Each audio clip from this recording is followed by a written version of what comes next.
Meus irmãos, graça e paz a todos, estamos aqui para mais uma exposição bíblica dessa maravilhosa série que iniciamos na Carta aos Hebreus, e dessa feita nós iremos dar continuidade à série de advertências que o escritor começou a partir do versículo 11. Ele começa a partir do versículo 11 do capítulo 5, tá? E se desenrola em todo o capítulo 6. E essa é a terceira passagem de advertência. Hebreus tem 5 passagens, as 5 principais passagens de advertência. A primeira passagem está no capítulo 2, de 1 a 4. A segunda passagem no capítulo 3, versículo 7, até o capítulo 4, versículo 1. A terceira passagem é essa que nós estamos abordando. Fizemos a primeira exposição dos versículos 11 até o capítulo 6, versículo 3, que foi a última exposição. A quarta passagem está no capítulo 10, versículos 26 a 31. E a quinta passagem está no capítulo 12, dos versículos 25 a 29. Todas essas passagens, ele alerta para o perigo de negligenciar uma grande salvação, uma tão grande salvação que Cristo trouxe. Ele alerta do perigo da letargia espiritual, que é o caso aqui do capítulo 5, a preguiça espiritual, o perigo de estacionar na fé, o perigo de voltar ao jardim de infância espiritual, o perigo de se tornar um Peter Pan espiritual. Quem conhece Peter Pan, o filme, a lenda de Peter Pan, sabe que ele não cresce nunca. Peter Pan é uma eterna criança. E tem gente que se tornou um Peter Pan espiritual. Não quer crescer, parou de crescer. É um anão espiritual. É um nanigo espiritual. É um anão na fé. E a fé, ela é progressiva. Nós temos que crescer, evoluir. Assim como uma criança, quando nasce, tá? Ela cresce, começa a andar, começa a falar, tá? Daqui a pouco vem a adolescência, vem a juventude, vem a idade adulta, vai casar, vai ter seus filhos. Assim é a vida espiritual. Nós estamos crescendo, temos que crescer para chegar à maturidade. Então, aqui, nos versículos 11 ao capítulo 6, versículo 3, ele faz um alerta solene em relação à preguiça espiritual. O perigo de estacionar na fé, o perigo de parar, o perigo de não crescer mais no sentido espiritual. E agora, nós faremos a exposição dos versículos 4 ao versículo 12, que para os meus irmãos calvinistas é um texto difícil. Lembrando aqui, eu não sou nem arminiano nem calvinista, querido. Tá? Eu não gosto desses rótulos. Eu falo por mim, eu. Por que eu falo isso? Porque a Bíblia não é nem arminiana nem calvinista. É nós que colocamos na Bíblia a nossa visão soteriológica. Nós colocamos os óculos calvinista e vemos a Bíblia dessa perspectiva. Ou então colocamos os óculos arminiano e vemos a Bíblia nessa perspectiva. Então não adianta arminianizar ou calvinizar a Bíblia. Não adianta, porque há passagens que não vai combinar com o calvinismo. E há passagens que não irão combinar com o arminianismo. Então a gente vai fazer o quê? Deturpar essas passagens? Dar uma de malabarista para fugir dessa passagem? Não. Nós temos que encarar o texto. A apostasia aqui é real, gente. Não dá para fugir disso. A experiência que ele vai falar aqui, tá? De pessoas convertidas, tá? É possível se apostatar? É possível. É possível abandonar a fé? É possível. O Novo Testamento está recheio disso. Está recheada de passagens de pessoas que retrocederam, que voltaram, pessoas que largaram a fé, salvas. Mas lembrando que aqui ele está advertindo os crentes, os destinatários, não chegaram a esse ponto ainda. Mas podem chegar se não ouvir, não atentar, se não perseverar, se eles retornarem ao judaísmo, se eles voltarem a Moisés, se eles abandonarem Cristo de maneira deliberada e consciente, eles chegarão a esse ponto. A apostasia final e deliberada, aonde a pessoa não retorna mais, não volta mais. Então, é uma solene advertência, é uma dura advertência. E aqui não tem nem arminianismo, nem calvinismo. Tem a Escritura, tem a Bíblia. Então, não vamos olhar para o texto, tá? Sem esses óculos. Eu sei que é impossível para alguns, mas vamos olhar para o texto e vamos ver a advertência que ele está fazendo. E como disse Armínio, eu concordo com ele, se as advertências não são reais, se a possibilidade de queda não é real, se a possibilidade de apostasia ou de se apostatar não é real, então por que tantas advertências? Não tem sentido. Só tem advertência se a possibilidade for real, for concreta. E antes de ler o texto aqui, os versículos 4 a 8, né? Nós vamos até o 12, versículos 4 até o versículo 12, diz assim, vamos introduzir o assunto. Depois de exortar os crentes sobre o perigo da negligência espiritual e da falta de maturidade, versículo 11 até o capítulo 6, versículo 3, ou seja, da necessidade deles serem ensinados novamente sobre os rudimentos da fé, os princípios básicos da fé, quando já deveriam ser mestres nesses assuntos, está no versículo 12 do capítulo 5. O autor os adverte, e também serve para nós essa advertência, de um perigo ainda maior, o perigo da apostasia.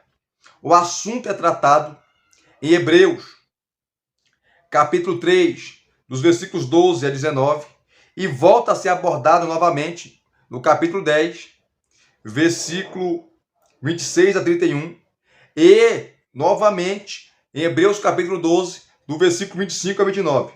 Philip Hooks, no seu comentário da carta aos Hebreus, ele fala assim, que o perigo da apostasia não é uma ameaça imaginária, mas real, pois se assim não fora, essas admoestações seriam desnecessárias e até ridículas. A passagem a preço é certamente um dos textos mais complexos de Hebreus, diz Hernandes Dias Lopes. Para ele, para mim não é. Tá? Ele fala isso porque ele é calvinista. Tá? Para um calvinista é difícil mesmo. Tá? É difícil, porque não tem como negar o texto.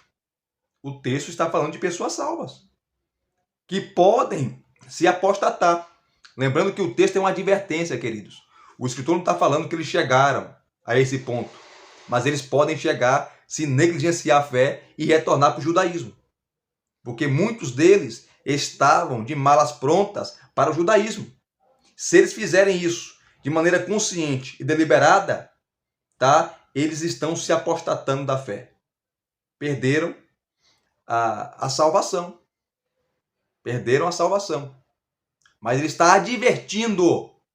Ele está exortando. Ele está animando. Ele está dando um choque de realidade para eles não caírem na apostasia. Tá? Porque o tom aqui é de advertência. Então, para o Hernandes Dias Lopes e outros, esse texto é complexo. Para mim, não. Tá? Não tem nem nada de complexidade. O texto é mais claro que o sol ao meio-dia. Então, nós veremos aqui, tá? Agora, a partir de agora, essas verdades. Quem está se você estiver em casa e puder pegar a escritura, vamos ler. Depois de ele falar sobre a letargia espiritual, a preguiça espiritual, o perigo de não avançar para a maturidade espiritual, ele fala assim: alguém que não avança, alguém que parou, alguém que desertou, no sentido de não querer buscar mais, alguém que está parado espiritualmente, no jardim de infância espiritual, isso é um perigo, isso é um prato cheio para a apostasia.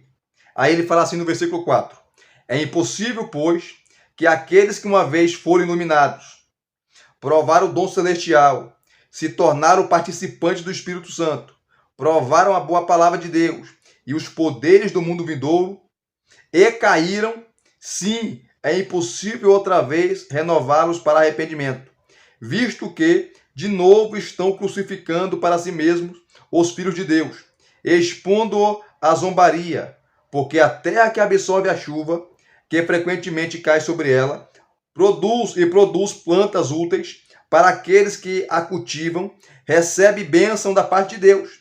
Mas se produz espinhos e ervas daninhas, é rejeitada, está perto da maldição, e o seu fim é ser queimada.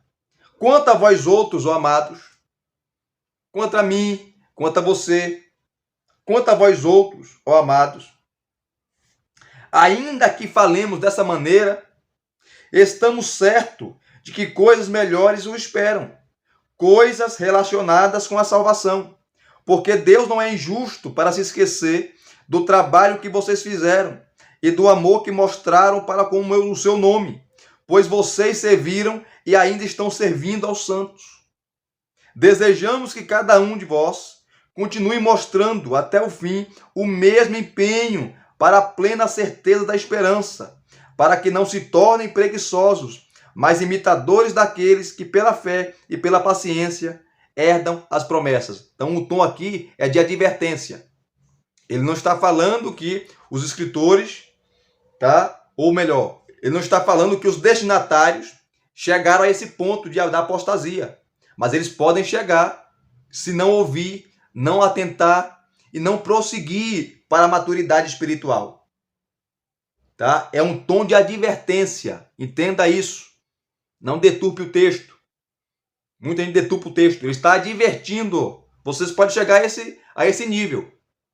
Por isso que no versículo 9 ele fala: quanto a vós outros, amados, aqueles que estavam perseverando, eu estou persuadido, eu estou firme que vocês não perdem nada, que a salvação está garantida, que vocês vão sair dessa situação, porque vocês, eu estou certo de coisas melhores, coisas relacionadas à salvação, vocês vão prosseguir, é só um momento.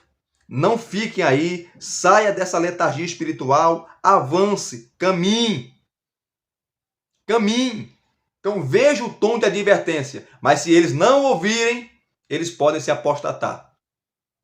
Então, vamos trabalhar aqui o texto de maneira exaustiva. Olha só. A primeira coisa, os versículos 4 e 5, ele vai falar de 5 coisas. 5. 5. Raymond Brown, grande erudito católico, falecido já, ele faleceu em 98, ele diz que ao escrever ou ao descrever esses apóstatas, o texto menciona 3 características. Primeiro, eles desprezaram os dons de Deus. Segundo, rejeitaram o Filho de Deus. E terceiro, desistiram das bênçãos de Deus. Eles desprezaram o dom de Deus, versículos 4 e 5. Rejeitaram o Filho de Deus, versículo 6. E desistiram das bênçãos de Deus, versículos 7 e 8. E aqui, os versículos 4 e 5, ele vai citar 5 experiências. 5 experiências que essas pessoas passaram. Passaram. E aqui descreve um salvo, gente. Nós veremos aqui que ele não está falando de um caso de quase salvo. Não, ele está falando de pessoas salvas. Salvas. Ele está escrevendo para a igreja. Não está escrevendo para ímpio aqui. É para a igreja. Então, a primeira coisa que ele fala no versículo 4, acompanhe comigo, é assim: é impossível, não tem possibilidade. O que é impossível? Pois aqueles que uma vez foram iluminados. Essa palavra aqui, iluminados, no grego, se você for estudar, traz a ideia da iluminação do Espírito, do farol do Espírito.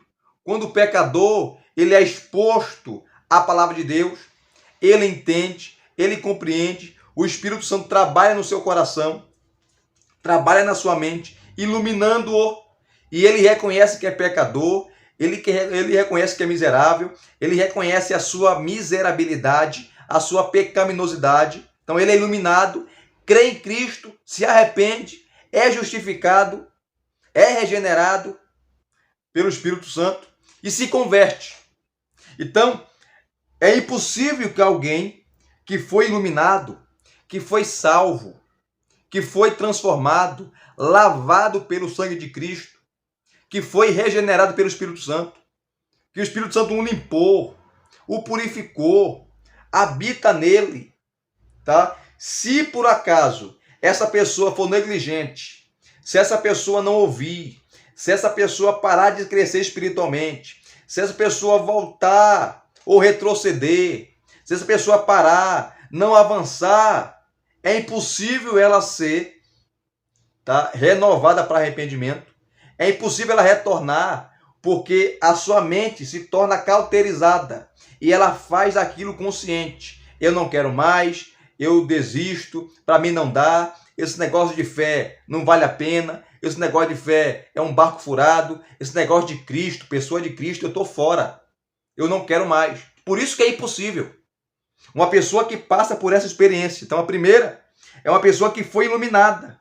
Como eu expliquei, é a iluminação do Espírito, é o raiar do Espírito, é o farol do Espírito que acende, que joga luz na mente da pessoa e ela reconhece que é pecador, se arrepende dos seus pecados e se converte a Cristo.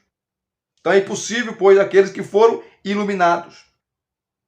É a primeira coisa. A segunda, provaram o dom celestial. Eu já vi aqui um calvinista, né? Eu gosto muito dele, o Leandro Lima, Leandro Antônio de Lima, presbiteriano, falar que o dom celestial aqui é a ceia.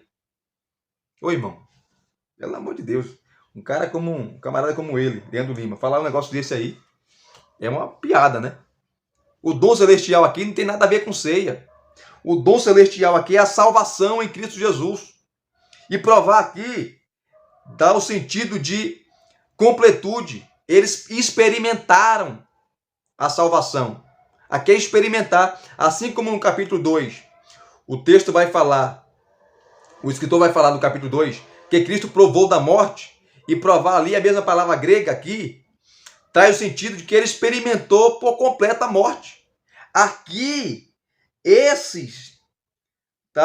essa advertência que ele está dando, se eles retornarem para o judaísmo, se eles voltarem de malas prontas para Moisés, para as tábuas de pedra, para o Antigo Testamento, para as sombras, tá? Depois de provar, depois de experimentar por completo o dom celestial, a salvação, eles estarão se apostatando e nunca mais retornarão à fé. Porque estarão fazendo de maneira peremptória, de maneira consciente, com a sua mente cauterizada. Então, eles foram iluminados, provaram o dom celestial. Provar aqui é experimentar por completo a salvação. Terceiro, se tornaram participantes do Espírito Santo. Tá? Como a pessoa se torna participante do Espírito Santo? Todas as bênçãos disponíveis. Tá? Paulo vai falar lá em Efésios, capítulo 1, versículo 3, que nós estamos em Cristo nas regiões celestiais, representados por ele. E ali em Efésios, capítulo 1, de 3 a 14, ele vai falar da Trindade em ação. Em relação à Trindade, participa da salvação. Primeiro, o Deus Pai arquiteta a salvação, arquiteta a eleição e a predestinação, versículos 4 e 6. Depois o Filho executa esse plano. O Pai planeja, o Filho executa esse plano, versos 7 a 12. Depois o Espírito Santo, ele aplica a obra da salvação no coração dos pecadores, versículos 13 e 14. Então, se tornar participante do Espírito Santo é ter o fruto do Espírito. Amor, bondade, benignidade, mansidão, temperança, aqueles 9 frutos que aparecem em Gálatas 5:22. É os dons do Espírito, é as primícias do Espírito, é a certeza da vida eterna, tá? Todos os dons disponíveis, todas as benesses disponíveis, tudo aquilo que o Pai tem, o Filho tem, o Espírito Santo disponibiliza para nós, os salvos. É isso que é ser participante do Espírito Santo. A quarta coisa, está no versículo 5 aí. provaram a boa palavra de Deus. Veja que a palavra provar aparece de novo aqui. Eles provaram o dom celestial e provaram a boa palavra de Deus. Eles experimentaram por completo, isso significa provar, experimentaram por completo, por inteiro, a palavra de Deus. Tá? Viveram ela, experimentaram ela na sua vida, cabalmente, totalmente. Então, a descrição aqui é de uma pessoa salva, querido. É claro que ele está advertindo, é uma advertência. Ele não está falando que os destinatários chegaram a esse ponto, mas eles podem chegar. Eu e você também pode chegar. Quantas pessoas que passaram por essa experiência, tá, da salvação e hoje se apostataram, hoje nega a fé uma vez abraçada, hoje nega Cristo, hoje ultraja o sangue da nova aliança, hoje joga pedra na cruz, hoje cospe na cruz, cospe no sangue de Cristo. Quantas pessoas? Isso pode acontecer. Por isso que a advertência aqui é real, não é imaginária, não é ilusória. Os destinatários da carta não chegaram a esse ponto, mas eles poderiam chegar se não ouvissem, se não se atentassem, se não percebessem o Espírito Santo falando ao seu coração, aos seus ouvidos. E eles não poderiam ser surdos, eles deveriam atentar, eles deveriam ouvir, para não chegar à apostasia, para não largar a fé, para não retroceder, para não retornar, voltar atrás, voltar para as sombras, sendo que Cristo é a nova, ou melhor, Cristo é a realidade. A nova aliança é superior e a nova aliança foi selada, chancelada, carimbada, confirmada com o seu sangue. Então veja as características. A primeira, foram iluminados. A segunda, provaram o dom celestial. A terceira, se tornaram participantes do Espírito Santo. A quarta, provaram, experimentaram por completo a boa palavra de Deus. E a quinta coisa, e os poderes do mundo vindouro. Os poderes do mundo vindouro se refere aqui à vida eterna. O crente aqui, que passou por essa experiência da salvação, ele já vive no já e o ainda não. O já é a realidade presente. É o dia a dia, aonde a eternidade já está dentro dele. Ele já vive a eternidade aqui. Só que ele ainda aguarda Cristo voltar. Nós aguardamos Cristo voltar. Nós aguardamos a ressurreição dos mortos. Nós aguardamos o tribunal de Cristo. Nós aguardamos a Nova Jerusalém, o milênio. Nós aguardamos a Canaã celestial. Nós aguardamos o estado eterno. Nós aguardamos o juízo dos ímpios. Nós aguardamos novo corpo. Tá? Nossos corpos serão transformados em corpo glorioso, glorificado. Não haverá mais morte, não haverá mais dor. Esse, né, é um ainda não. O já é a realidade presente. Nós já experimentamos aqui, né, um antegozo da eternidade. Paulo fala em Romanos capítulo 8, a partir do versículo 18, ou versículo 18, que o sofrimento dos tempos presentes, o sofrimento dos tempos, ou do tempo presente, não pode se comparar com a glória que há de ser revelada. O sofrimento é passageiro, a glória é eterna. O sofrimento é provisório, a glória é eterna. O sofrimento tem prazo de validade, a glória é eterna. E a glória vai ser aonde, gente? Quando Cristo voltar, tá? Aonde nós estaremos para sempre com o Senhor. Toda a plenitude das bênçãos de Deus nós iremos experimentar. Então é o já e o ainda não. O já é a realidade presente. O ainda não é a realidade futura que está por vir. Então, é isso que significa os poderes do mundo vindouro. Tá? O Espírito Santo gravou, o Espírito Santo carimbou a eternidade dentro de nós. E nós já estamos experimentando aqui, tá, a vida eterna. Só que ela virá em toda a sua plenitude quando Cristo retornar. Então, essas 5 experiências, foram iluminados, provar o dom celestial, se tornar participante do Espírito Santo, provar a boa palavra e os poderes do mundo vindouro, ele está relatando uma pessoa salva. E essa experiência, os seus destinatários passaram. Só que ele não está falando que eles chegaram a essa situação. Mas eles podem chegar a essa situação se eles não atentarem, se eles não ouvirem, se eles não crescerem espiritualmente, se eles não ficarem parados no jardim de infância espiritual, letargia espiritual, preguiça espiritual, se eles ficarem ali estagnados, eles podem chegar a esse ponto de se apostatar, de desertar, de abandonar a fé, de cuspir no sangue de Cristo, de jogar pedra na cruz, de ultrajar Cristo, de desprezar Cristo. Eles podem chegar a esse ponto.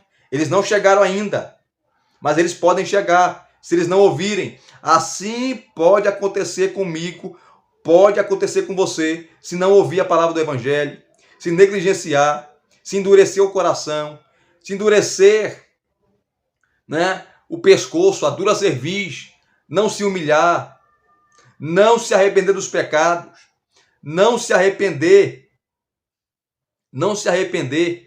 de uma vida pecaminosa, não pedir perdão a Deus, tá? Negligenciar as advertências de Deus, negligenciar os alertas de Deus, assim como a geração no deserto, que ele fala no capítulo 3, a partir do versículo 7, quando ele cita o Salmo 95, que não ouviram Josué e Caleb, não ouviram Moisés. E ele fala, quando ele cita o Salmo 95, ele diz assim: se hoje ouvires a sua voz, a voz do Espírito Santo, não endureçais o vosso coração. E o Espírito Santo fala por meio da palavra. O Espírito Santo guia por meio da palavra.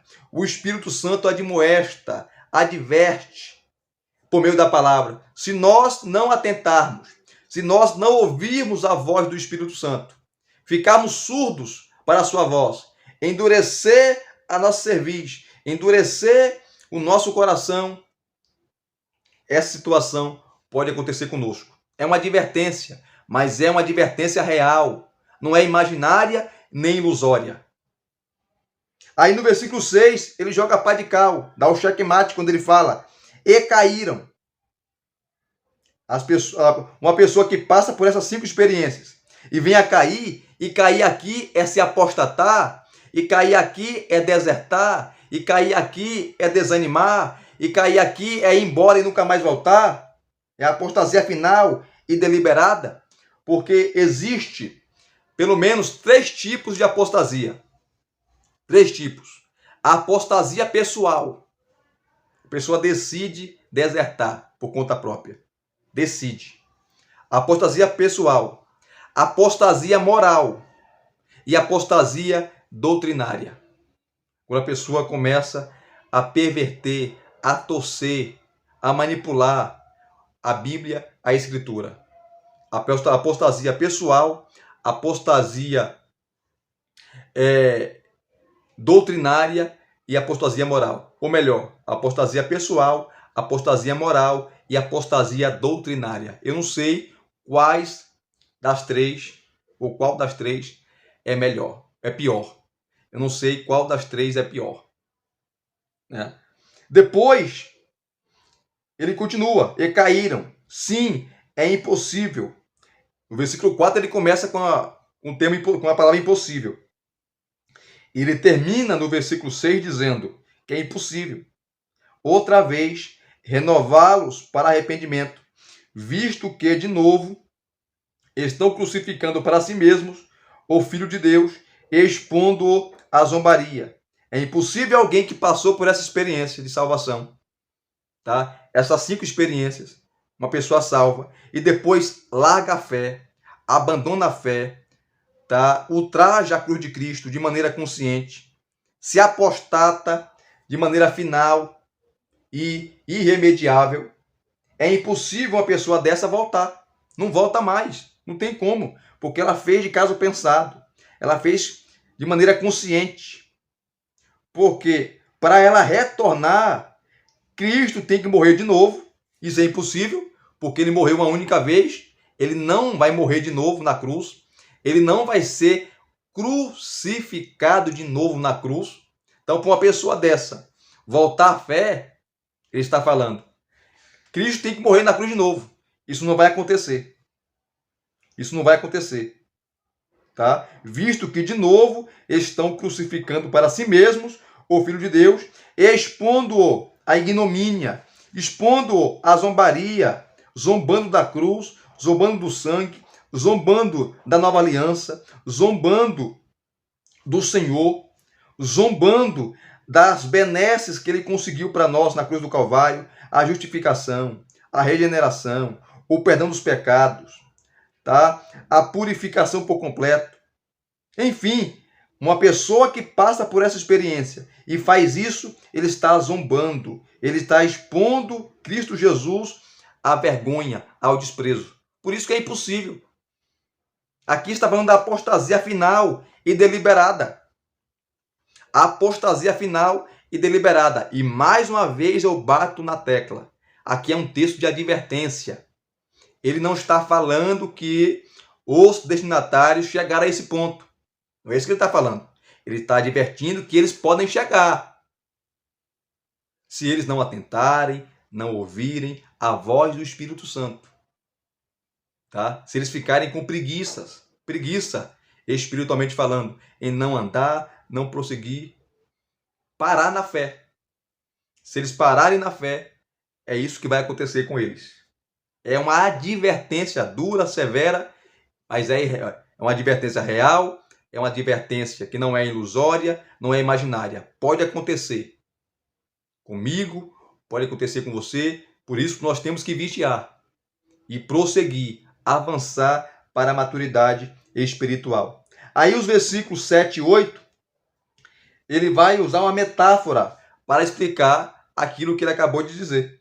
Olha os versículos 7 e 8, ele fala assim, porque a terra que absorve a chuva, que frequentemente cai sobre ela, e produz plantas úteis para aqueles que a cultivam, recebe bênção da parte de Deus.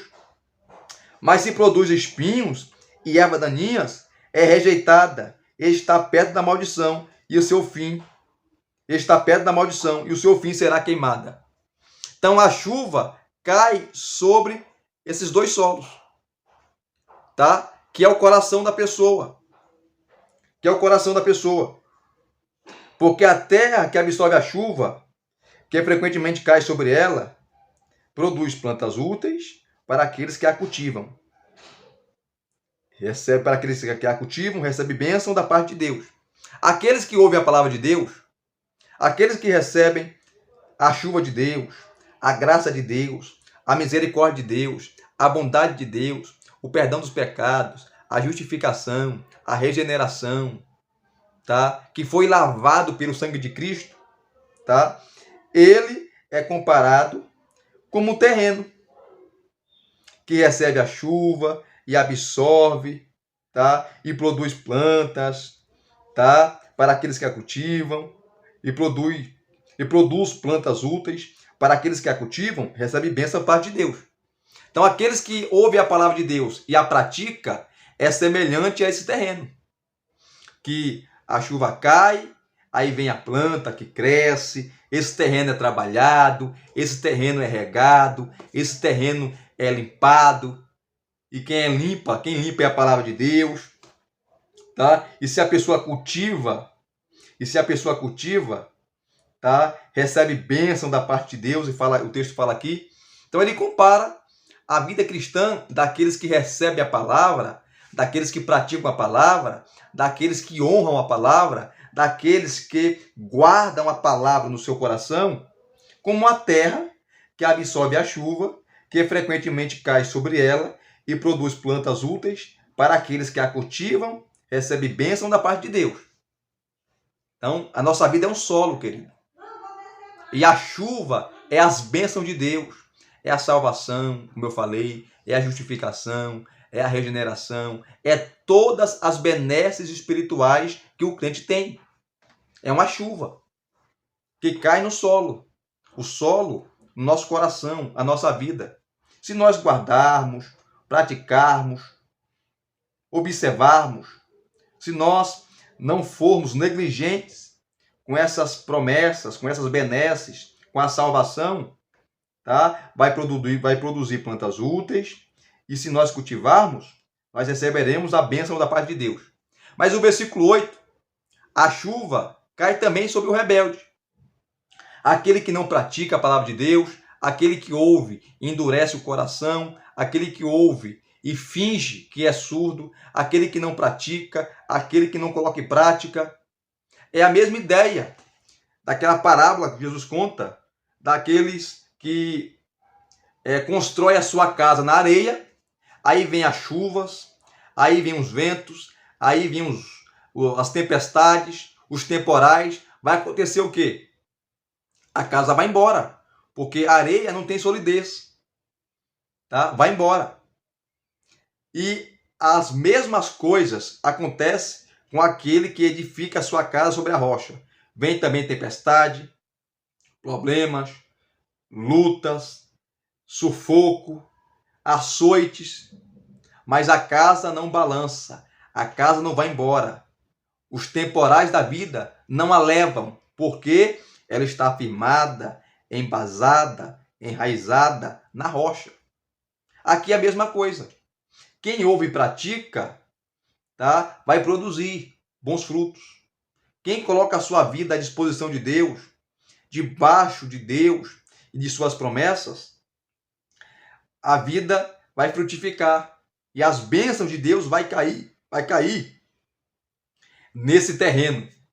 As bênçãos de Deus vão cair nesse terreno, que é a nossa vida. Agora, se nós não ouvirmos, vem o versículo 8, mas se produz espinhos e ervas daninhas, é rejeitada, está perto da maldição, e o seu fim é ser queimada. Se você ouve a palavra, não cultiva a palavra, não pratica a palavra, é negligente com a palavra, sua vida é semelhante a esse terreno aqui, do versículo 8, que produz espinhos, que produz ervas daninhas, e essa terra será rejeitada, amaldiçoada, e o seu fim é ser queimada. Que pode se referir à condenação. Você será condenado. Então, se eles não ouvissem, se eles não atentassem e não colocassem isso em prática, eles viriam ter prejuízos enormes, enormes.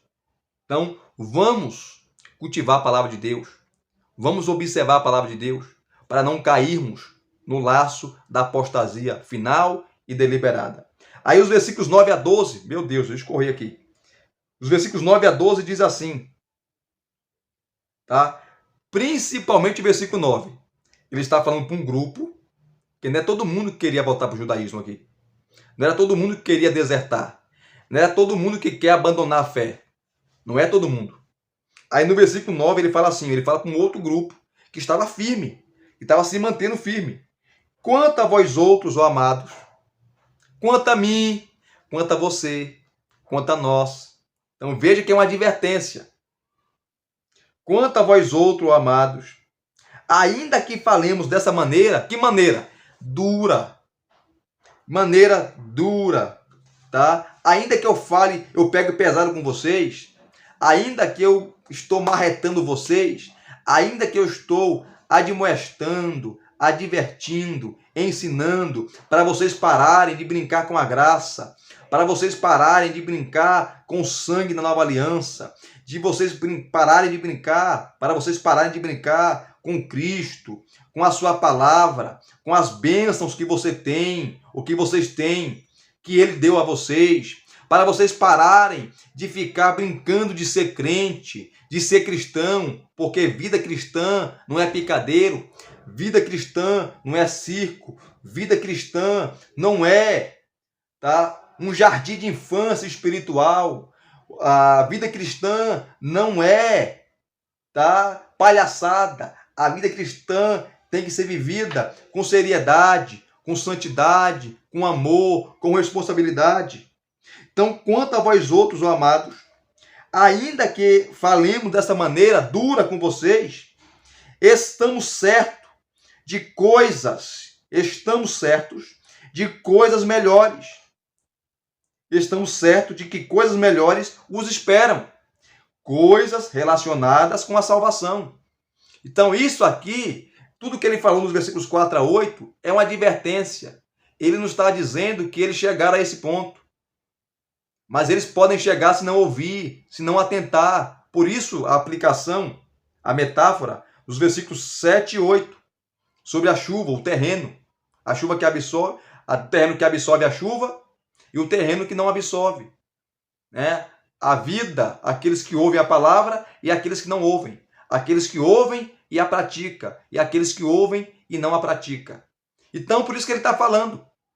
Quanto a vós outros, quanto a vocês que estão aí firmes, que não pensam em voltar, em retornar para o judaísmo, quanto a vós outros, meus amados, ainda que falemos dessa maneira dura com vocês, estamos certos de que coisas melhores os esperam, coisas relacionadas com a salvação, tá? Porque a minha certeza, traduzindo aqui, é que vocês não perdem nada, é que vocês foram regenerados, que vocês foram salvos, purificados por Cristo Jesus, vocês têm a garantia da salvação eterna. Eu tenho certeza que vocês vão sair dessa situação. Eu tenho certeza que vocês vão pensar, vão raciocinar. O Espírito Santo vai trabalhar na mente de vocês, porque vocês é a habitação dele. Vocês é o templo dele. Vocês é o templo na qual ele habita. Por isso que eu estou certo de coisas melhores, que vocês não perdem nada, que vocês têm tudo em Cristo. Estamos certos de que coisas melhores os esperam, coisas relacionadas com a salvação. Versículo 10. Porque Deus não é injusto para se esquecer do trabalho que vocês fizeram e do amor que mostraram para com seu nome, pois vocês serviram e ainda estão servindo santos. Vocês estão servindo uns aos outros e Deus não é injusto para esquecer do trabalho que vocês estão realizando uns para com os outros. Deus não é injusto e isso terá recompensa. Versículo 11. Desejamos que cada um de vós continue mostrando, não pare, continue, avance, vá embora, até o fim, o mesmo empenho para a plena certeza da esperança, que é a salvação. Versículo 12. Para que não se tornem preguiçosos. Olha só, ele fala no versículo 11 sobre a preguiça espiritual de parar na fé, de estagnar, de voltar ao jardim de infância espiritual, de não chegar à maturidade, de estacionar. E no versículo 12, aqui do capítulo 6, ele volta a usar a mesma palavra. Para que não se tornem preguiçosos, mas imitadores daqueles que pela fé e pela paciência herdam as promessas. Aí no versículo 13 em diante, ele vai falar de Abraão.